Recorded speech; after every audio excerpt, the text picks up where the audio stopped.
Bobby Chemmannur international jeweller. Athavanad Uroth പള്ളിയാലിൽ 65 അടി താഴ്ചയുള്ള കോറിയിലേക്ക് mini lorry മറിഞ്ഞ യുവാവിന് ദാരുണാന്ത്യം. ഡ്രൈവർ പരിക്കുകളോടെ വളാഞ്ചേരി നടക്കാവ് ആശുപത്രിയിൽ പ്രവേശിപ്പിച്ചു.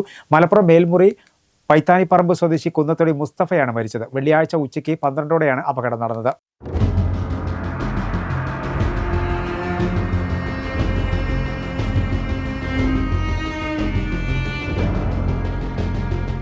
മേൽമുറി പൈക്കിനിപ്പറമ്പ് കുന്നത്തൊടി 54 വയസ്സുള്ള മുസ്തഫയാണ് മരിച്ചത്.